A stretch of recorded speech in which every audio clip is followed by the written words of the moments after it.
Olá, boa noite! Sejam todos muito bem-vindos! A partir de agora, você acompanha muitas notícias e análises relevantes para o seu dia a dia no Rural Notícias. Vamos então aos principais destaques da edição de hoje.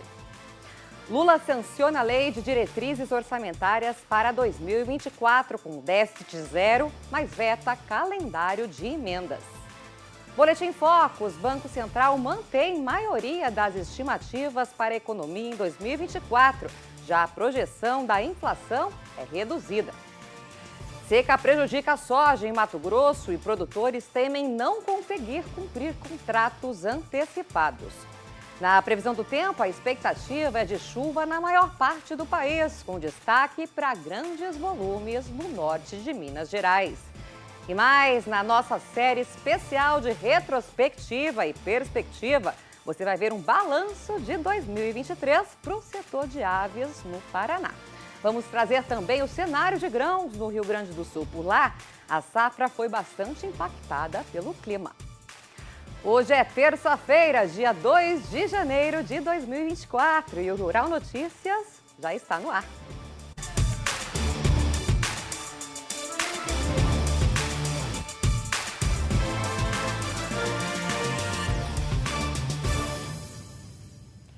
2023 terminou, mas o ano novo já chegou bem agitado em Brasília. O presidente Lula sancionou com vetos a Lei de Diretrizes Orçamentárias de 2024, que estabelece as regras para a administração do orçamento deste ano. Olha, é isso mesmo, viu? A LDO ela foi publicada no Diário Oficial da União nessa madrugada de terça-feira, dia 2 de janeiro. A Lei de Diretrizes Orçamentárias, ela estabelece as bases gerais para o orçamento de 2024, que traz a estimativa de arrecadação para este ano e coloca limites para gastos públicos. Em dezembro, o texto da LDO foi aprovado pelo Congresso Nacional e prevê, entre outros temas, déficit zero nas contas públicas, regras para a destinação de emendas parlamentares e teto para o fundo eleitoral deste ano. Entre os trechos vetados pelo presidente Lula está um cronograma definido pelo Congresso para a execução dessas emendas parlamentares que tinham o objetivo de aumentar o poder de barganha ali do parlamento sobre os gastos e dessa forma diminuir essa barganha para liberar o dinheiro na véspera de votações importantes. A gente sabe que essa negociação é bastante comum, né? Lula também vetou um trecho incluído pela oposição que proibia supostos gastos que afrontassem os chamados valores tradicionais. Por exemplo, despesas ligadas a aborto e a cirurgias de redesignação sexual, aquela cirurgia que também é conhecida como cirurgia de mudança de sexo. Agora, o trecho da LDO que prevê meta de déficit fiscal zero para 2024 foi mantido pelo presidente Lula. O que isso significa? Que o governo não poderá gastar mais do que arrecada. No entanto, o presidente Lula mesmo já reconheceu, disse que dificilmente o governo vai conseguir atingir esse objetivo, mas na semana passada, naquela coletiva no Ministério da Fazenda, o ministro Fernando Haddad deixou claro que, durante essa coletiva com jornalistas, que sim, vai continuar perseguindo essa meta para manter o equilíbrio fiscal. A partir de hoje, os juros da dívida do rotativo do cartão de crédito e da fatura parcelada estão limitados a 100% da dívida. A lei do programa Desenrola, sancionada em outubro, havia estabelecido 90 dias para que o governo, o Banco Central e também as instituições financeiras chegassem a um novo modelo para o rotativo do cartão. Como não houve acordo, agora a dívida não pode mais dobrar. O teto foi regulamentado no fim de dezembro pelo Conselho Monetário Nacional. Economistas consultados pelo Banco Central mantiveram a maioria das estimativas para a economia em 2024. Já a projeção da inflação foi reduzida. Os dados são do relatório Focus, que foi divulgado hoje pela manhã. A primeira estimativa do ano trouxe leve queda para o IPCA, índice que mede a inflação oficial do país, que passa de 3,91% para 3,90%. A projeção do Produto Interno Bruto, que é a soma das riquezas do país, está em 1,52%, mesmo patamar da semana passada. Em relação ao dólar, as estimativas para o câmbio também permanecem em R$ 5,00 para o final de 2024. Para a Selic, taxa básica de juros, os analistas ouvidos pelo Banco Central mantiveram a projeção em 9%. Assunto, então, para o nosso comentarista aqui do Canal Rural, Miguel Daúde, que está já aqui conosco. Daúde, boa noite, seja bem-vindo e é a primeira vez que a gente conversa nesse ano, né? Feliz Ano Novo para você. Obrigado, Maruza, para você também. Um abraço a todos, estamos aqui. Boa noite. Daúde, a gente viu aí, né, os analistas do Banco Central aí reduzindo a previsão da Selic para 9%, né? Para esse ano de 2024, ali no finalzinho do ano. E eles mantiveram essa estimativa no boletim divulgado hoje. Qual que é a sua análise sobre isso? Como é que você vê o comportamento, não só, né, da taxa básica de juros, mas também do câmbio para esse ano de 2024? Bom, Maruza, é sempre bom lembrar que o Boletim Focus é uma pesquisa que o Banco Central faz semanalmente junto a instituições financeiras, que é utilizada para o gerenciamento das expectativas em relação ao mercado financeiro, principalmente com a taxa de juros, né, câmbio e também a inflação. Bom, o último Boletim Focus da semana passada, ele fechou que a inflação de 2023 seria de 4,91. No entanto, pelo indicador que deve ser anunciado logo mais, né, ainda talvez essa semana, a inflação vai ficar em 4,46, portanto, abaixo do teto da meta. Então, aí o Boletim Focus já não bateu com a realidade dos fatos. Para 2024, ele está prevendo uma inflação de 3,90, caindo de 3,91 para 3,90. Evidentemente que é o primeiro boletim dos 52 que ainda vão sair. Mas tudo indica que, pelas informações que a gente tem, a economia está realmente desaquecendo um pouco rápida demais, então essa inflação deve cair mais, né? A taxa de juros, que é um outro indicador que o Banco Central pega com o mercado para saber o que o mercado imagina, esse indicador de taxa de juros ficará em 9%. Bom, mas o Boletim Focus, Maruza, na realidade, ele é utilizado pelo mercado, pelo Banco Central, para fazer, principalmente, as indexações dos contratos futuros que são negociados na Bolsa, né? Porque ali você tem que levar em consideração juros, o câmbio, essas oscilações todas. E para o câmbio, né, já que nós falamos do câmbio, ele está imaginando uma taxa ali em torno de 5 e alguma coisa. A minha opinião é diferente. Eu acho que o câmbio vai ficar um pouco mais baixo. Então, portanto, está aí, Maruza, é um boletim que faz o gerenciamento, eu diria a você que começou bem, né? Já imaginando, menos um pouquinho, uma queda da inflação. Você sabe que a inflação ajuda muito o nosso bolso. Se ajuda, hein, Daúde? Daúde, eu queria aproveitar a sua participação aqui, né, para você comentar um pouquinho sobre a lei do desenrola, né? A gente viu aí governo, Banco Central e também as instituições financeiras, elas não chegaram a acordo. E a partir de agora, os juros da dívida do rotativo do cartão de crédito, que antes podiam chegar a 430% ao ano, agora estão limitados a 100% da dívida. Eu queria que você comentasse sobre isso. Isso deve mudar o comportamento dos bancos? Como é que você vê isso? Rapidamente, em 1 minuto.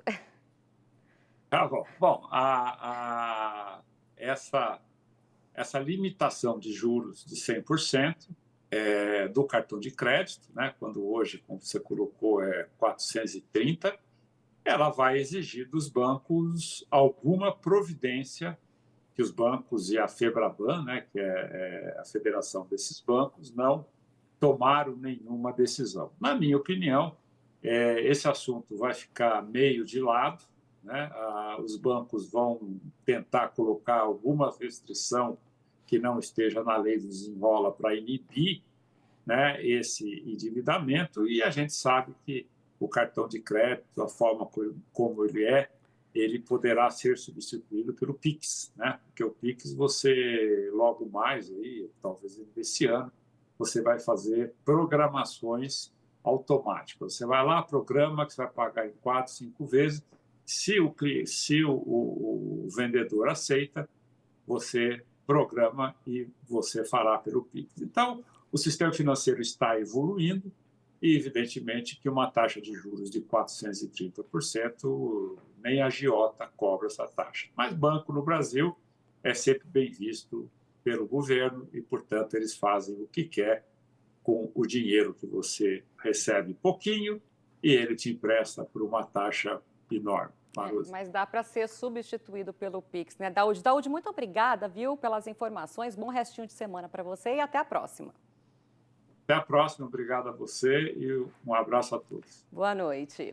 Olha, e a seguir tem a previsão do tempo para todo o país. E ainda, por causa da seca, produtores de soja de Mato Grosso temem não conseguir cumprir os contratos. É rapidinho, não saia daí.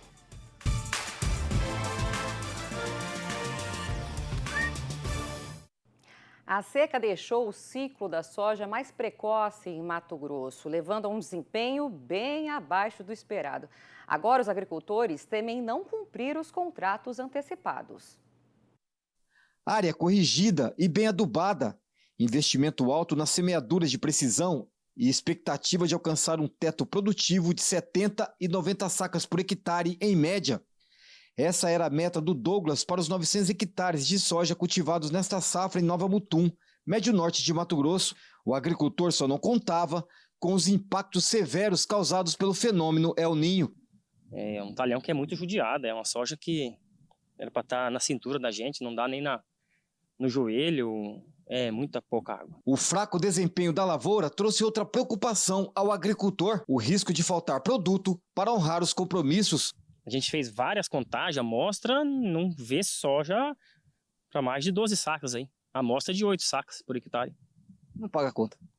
Não paga. Nós temos 32 sacos contratados, com muito medo de não conseguir esses 32 sacos na área inteira. Para esse advogado especialista em agronegócio, além de laudos agronômicos e documentos que comprovem a situação, o auxílio jurídico também é recomendado e pode ser fundamental ao agricultor em uma possível quebra de contrato antecipado da safra.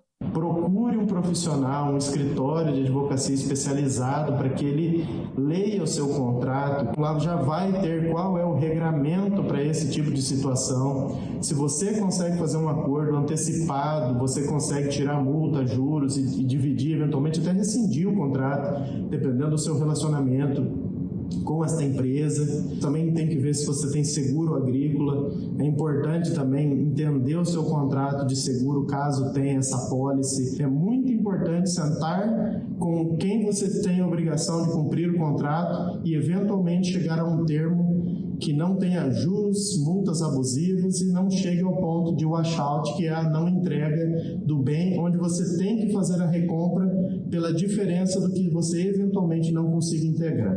O clima adverso provocado pelo fenômeno El Niño também castiga duramente as lavouras de soja do Vale do Araguaia.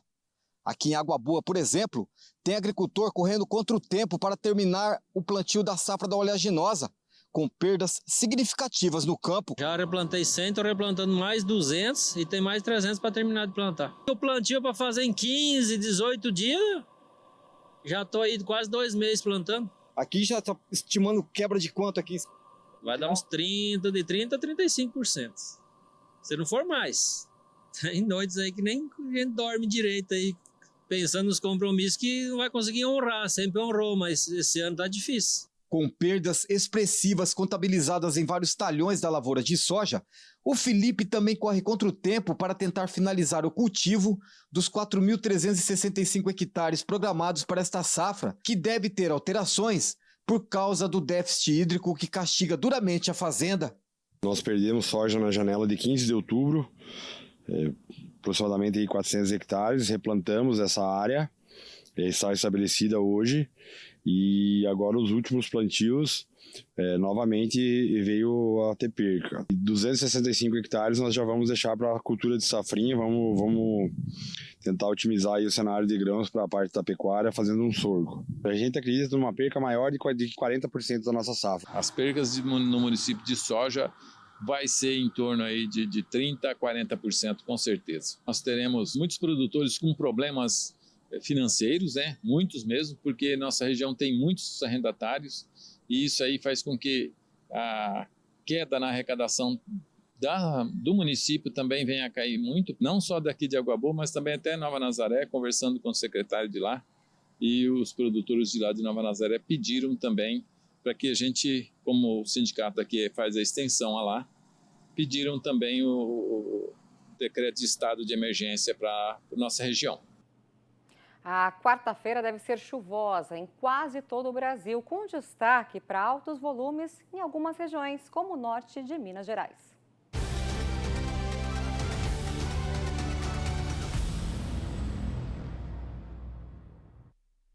Olá, boa noite a todos que nos acompanham. A imagem de satélite mostra nuvens carregadas espalhadas por diferentes regiões brasileiras. Isso porque tem várias instabilidades também espalhadas. Mas a principal delas continua sendo, por enquanto, uma frente fria atuando aqui no Oceano Atlântico e que canaliza a umidade até o Brasil central. A chuva tem sido bastante expressiva nesses últimos dias, principalmente no norte de Minas Gerais, já provocou transtornos, prejuízos, infelizmente até mortes. Agora, a condição é de continuidade dessa chuva. Nesta quarta-feira, pode chover em boa parte do Brasil, em todas essas áreas em azul do mapa. Nas áreas em azul escuro, volumes que devem passar pelo menos dos 20, dos 30 milímetros. Mas o alerta nesta quarta-feira vai ainda para o norte de Minas Gerais, áreas também aqui no nordeste de Goiás, Distrito Federal, até chegando aqui na Bahia, com volumes que podem passar dos 50, dos 60 milímetros, não se descartando risco para transtornos, ainda sob efeito desse corredor de umidade, dessa frente fria. Outro destaque desta quarta-feira é a formação de instabilidades em níveis médios da atmosfera, suficientes para gerar chuva volumosa na faixa leste do Rio Grande do Sul, também aqui de Santa Catarina, acumulados que podem chegar a casa até dos 70 milímetros, além de temporais com ventos, descargas elétricas, até eventual queda de granizo. Falando de temperaturas, máxima de 29 graus em Santa Maria, 37 graus em Jales, 28 graus em Guanambi, 33 em Sinop, 35 graus em Itaituba. Ou seja, por enquanto nenhuma onda de calor muito intensa, mas tem temperaturas elevadas, aquela sensação de tempo abafado em boa parte do Brasil. O destaque desses próximos dias vai ser ainda essa reposição hídrica no solo, inclusive com destaque para o milho primeira safra, que está sendo semeado em atraso com relação à safra passada. Destaque para áreas ali no centro da Bahia, que tem passado aí uma restrição hídrica, tem faltado água no solo. Muitas lavouras foram semeadas em solo seco. É importante que essa chuva caia agora para garantir um desenvolvimento melhor dessas lavouras, e a tendência é boa, tem previsão de chuva no decorrer desses próximos dias e a tendência é de fato dessa reposição hídrica no solo ainda em áreas produtoras do Mato Piba. Inclusive, nesses próximos 5 dias, até 7 de janeiro, o destaque é a formação da primeira Zacas do ano de 2024. A zona de convergência do Atlântico Sul espalha a chuva nessa faixa aqui do Brasil, principalmente nas áreas em amarelo e laranja do mapa, volumes que devem variar entre 70 e até 120 milímetros. Obrigada, Amanda. E veja a seguir, na nossa série especial de retrospectiva e perspectiva, você vai ver um balanço de 2023 para o setor de aves no Paraná. Nós voltamos em 1 minuto.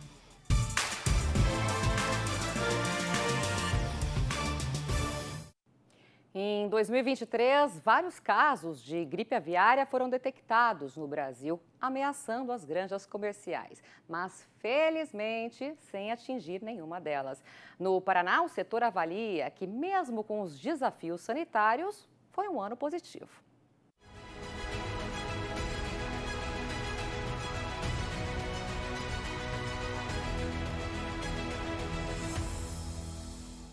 Respondendo por 1/3 da produção nacional, com média de abate de 5 milhões de cabeças por dia e 2 bilhões de cabeças no ano, o Paraná manteve em 2023 altos índices de produtividade. Somente no primeiro semestre deste ano, o Estado produziu cerca de 1.073.000 toneladas para o mercado internacional, o equivalente a 41% de toda a produção brasileira exportada.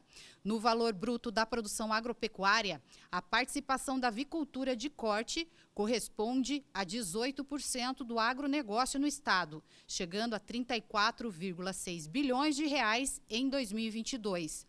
No comparativo da produção de carne de frango nos 3 trimestres de 2022 e 2023, o crescimento foi de 8%, passando de 3.238.598 toneladas produzidas nesse período do ano passado para 3.496.582 toneladas de janeiro a setembro de 2023.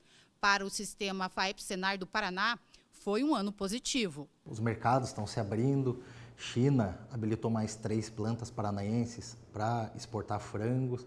Israel abriu o mercado, apesar da situação da guerra, que a gente não conseguiu medir ainda como que vai ser esse mercado, mas é positivo essa abertura de mercado. Produtores têm investido com mais cautela, por causa do momento econômico e tudo mais, e alta de custos, têm investido um pouco mais de cautela, mas não parou o investimento na avicultura, né? Então a atividade cresce, né, no estado do Paraná. Então aumentou a exportação, tem aumentado os mercados, aumentou o volume para mercados já existentes. Então o balanço é positivo da avicultura esse ano. Para o Alexandre, 2023 foi um ano de pressão das taxas de juros e margens apertadas quanto aos custos de produção. A questão da energia elétrica pesou muito para a gente, foi um desafio e continua sendo. E a questão do aquecimento, que principalmente de 1 ano e meio para cá, mais ou menos, a questão do aquecimento para o avicultor ali dobrou ou até mais do que dobrou o valor. A rentabilidade nossa teria que estar um valor acima um pouco, para a gente cobrir os custos tudo e para sobrar uma certa quantia um pouco maior. O maior gargalo, acho que não só no setor da avicultura, mas no geral do agro todo, é a questão da taxa de juros, né? Para tu hoje fazer um investimento ali, o valor está alto dos investimentos também, mas o que está influenciando muito é a taxa de juros. Essa teria que baixar. O César também foi impactado pela elevação das taxas de juros nos contratos que assumiu. Além disso, sentiu maior rigor na classificação da carne de frango. Porque houve uma retração de mercado, né? Então acabou que as cooperativas, no nosso caso, foram um pouquinho mais duras na classificação, né? E a remuneração caiu bastante, né? Teve uma redução bastante sensível, que a gente sentiu, né? Nos nossos aviários. A taxa de juros bem mais elevada que anos anteriores, né? Nós tivemos agora vários anos seguidos com investimentos bastante relevantes e a gente sentiu que as taxas estão, né?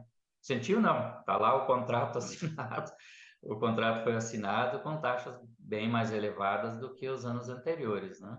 O principal desafio em 2023 para os avicultores do Paraná foi a circulação do vírus H5N1 ameaçando granjas comerciais. O estado segue com status sanitário livre de influenza aviária de alta patogenicidade. São 13 casos confirmados em aves silvestres.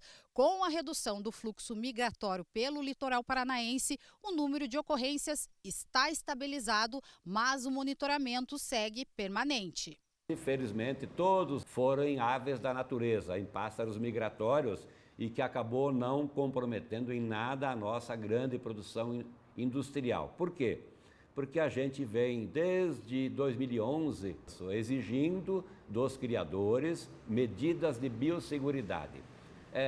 Telamento de aviário, fechar a porta, desinfecção do acesso, inibição de pessoas circulando, que são todas medidas de biosseguridade. Sim, nós passamos os apuros, porque os casos, 2 casos que nós tivemos em criação de galinha caipira, teve assim uma reação imediata de um mercado sensível, como é o mercado japonês, que suspendeu a importação de 2 estados, Mas quando o Brasil demonstrou cabalmente, eles restabeleceram a condição.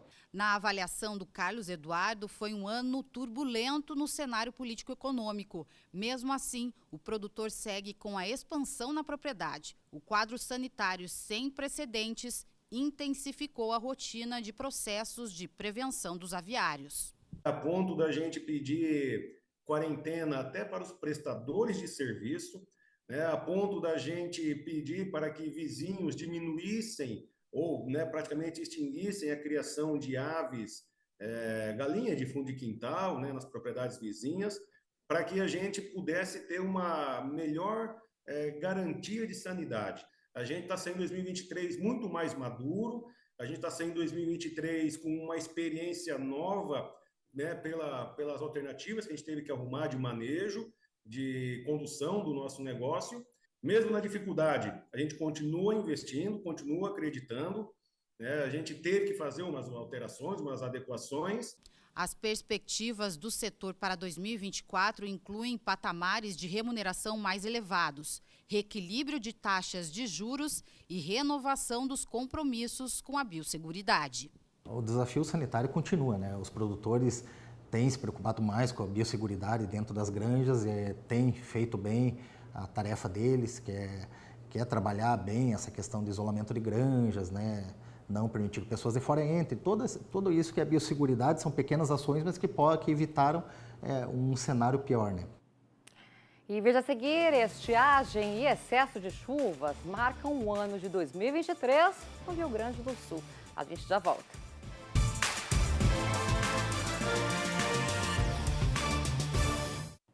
Duas estiagens consecutivas, um inverno com pouco frio e excesso de chuvas impactaram diretamente a produção de grãos no Rio Grande do Sul em 2023.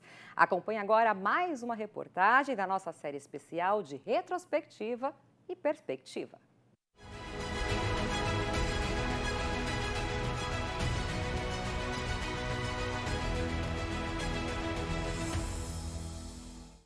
O começo do ano foi mais uma vez complicado.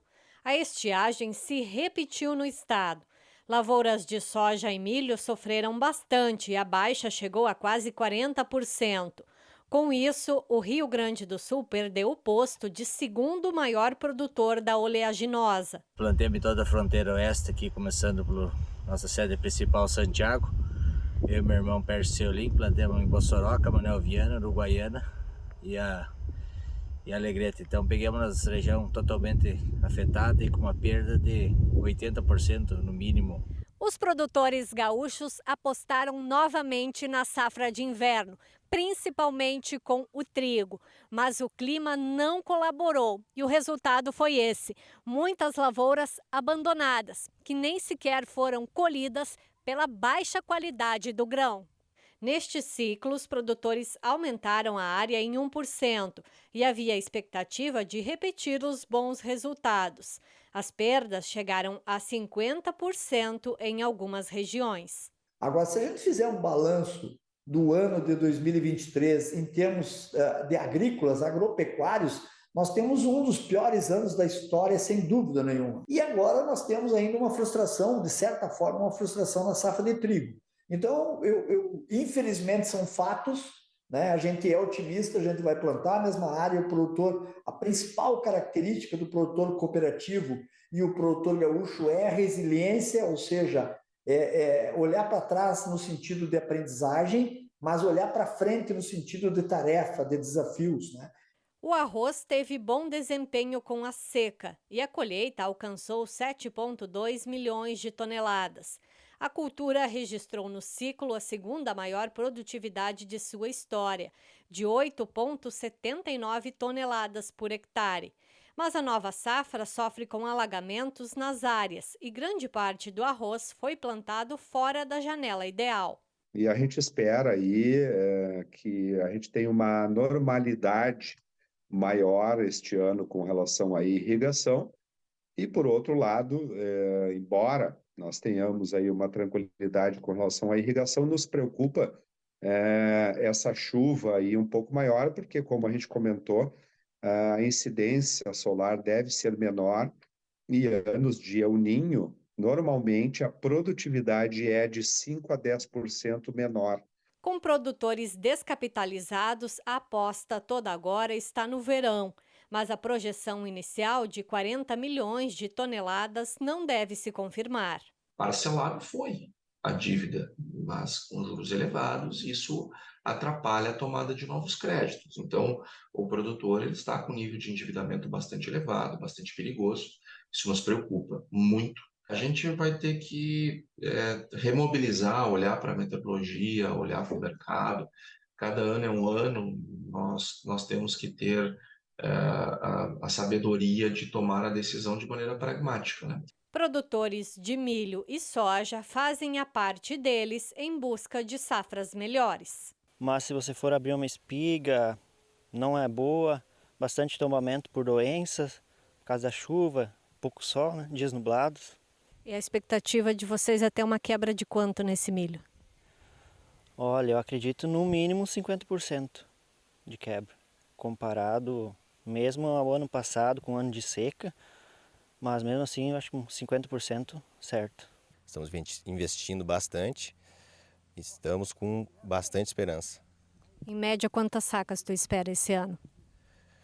60 sacos aí, vou ser modesto, né? Tá bom.